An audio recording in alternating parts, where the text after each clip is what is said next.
মাতৃভাষা রক্ষার্থে 20 শহীদের স্মৃতি তর্পণ। 1952 সালের 21শে ফেব্রুয়ারি মাতৃভাষা রক্ষার আন্দোলনে যে সমস্ত বীর আত্মবলিদান দিয়েছিলেন তাদের স্মৃতি রক্ষার্থে আন্তর্জাতিক মাতৃভাষা দিবসে মেতে উঠল আমতাবাসী। এদিনের আমতার প্রথম অনুষ্ঠানটি হল আমতা থানার প্রবেশ পথের পাশে ভাষার টানে জীবন বাংলা গানে।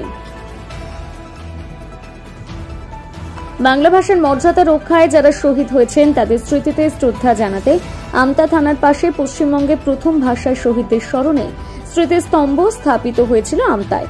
আমতা 1 নম্বর ব্লকে রসপুর গ্রাম পঞ্চায়েতের অন্তর্গত কলিকাতা গ্রামের স্বেচ্ছাসেবী সংগঠন অগ্রগতির উদ্যোগে ও ব্যবস্থাপনায় এই স্মৃতিস্তম্ভ নির্মিত হয় 1990 সালের 21শে ফেব্রুয়ারি। এর 3 বছর পর 1993 সালে কলকাতার কার্জন পার্কে স্থাপিত হয় ভাষা স্মৃতি ফলক। 2011 সালে কলকাতা দেশপ্রিয় পার্কে স্থাপিত হয় আরও এক স্মৃতি ফলক। 2011 সালে 20শে ফেব্রুয়ারি আমতার কানপুর গ্রামের পুরাশ সারঙ্গর আয়োজনে 21শে স্মারক স্মৃতিস্তম্ভ নির্মিত হয়। ভাষার টানে জীবন বাংলা গানে বাংলা ভাষা মর্যাদা রক্ষায় যারা শহীদ হয়েছেন তাদের স্মৃতিতে শ্রদ্ধা তর্পণে আমরা থানার প্রবেশ পথের পাশে অগ্রগতির উদ্যোগে ও ব্যবস্থাপনা পশ্চিমবঙ্গের প্রথম ভাষার শহীদদের স্মরণে নির্মিত স্মৃতিস্তম্ভে 48তম বর্ষে পালিত হল অমর 21শে ফেব্রুয়ারি অনুষ্ঠান ডালিতে ছিল শহীদ স্মৃতিস্তম্ভে মাল্যদান, কবি, সাহিত্যিক, সাংবাদিক, বিভিন্ন বিদ্যালয়ের শিক্ষক শিক্ষিকা, শিক্ষার্থী, বিভিন্ন গণসংগঠনের সভ্যা বিশিষ্ট ব্যক্তিবর্গের উপস্থিতিতে মৌন পদযাত্রা, অমর 21শে ফেব্রুয়ারির স্মারক গ্রন্থ প্রকাশ, আলোচনা চক্র, সাংস্কৃতিক অনুষ্ঠান, 21এর প্রদর্শনী।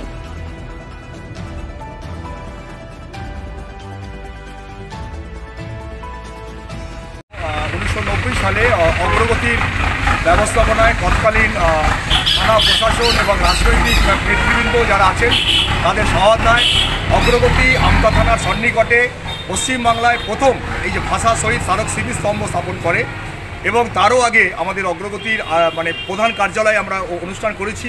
2025 সালে এবারে আজকে নিয়ে প্রায় 48 বছর ধরে আমরা অনুষ্ঠান করছি।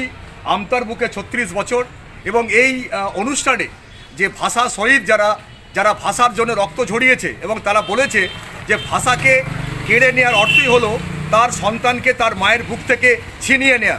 সুতরাং এরকম একটা ঐতিহাসিক আন্দোলন যা সারা পৃথিবীর ইতিহাসে নজিরবিহীন অমর অধ্যায় আখ্যায় হয়ে রয়েছে।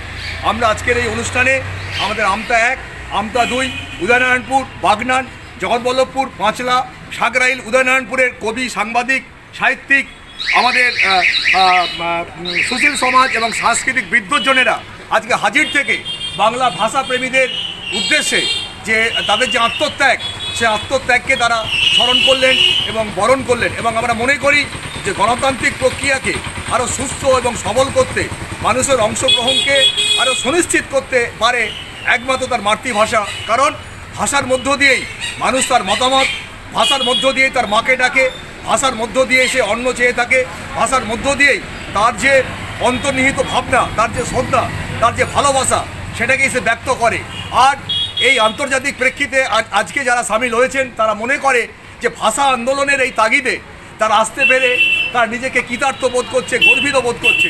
যারা আসতে পারে না তারা আজকে অপরাধ বোধে বা অপরাধী মনে হচ্ছে। কারণ এটা এমন একটা আন্দোলন যে আন্দোলন সারা পৃথিবীতে নজিরবিহীন অমরাক্ষয়, যে আন্দোলন সাংস্কৃতিক আন্দোলনের প্রেক্ষিতে একটা স্বাধীন সার্বভৌম গণপ্রজাতন্ত্রী বাংলাদেশ নামক রাষ্ট্রের জন্ম একমাত্র ভাষাকে কেন্দ্র করে, যেটা সারা পৃথিবীর ইতিহাসে নজিরবিহীন অমর অধ্যায় আখ্যায় হয়ে রয়েছে। ধন্যবাদ। আপনার নাম? আমার নাম মুস্তাক আলী মণ্ডল, আমি অগ্রগতির কর্মী। ধন্যবাদ।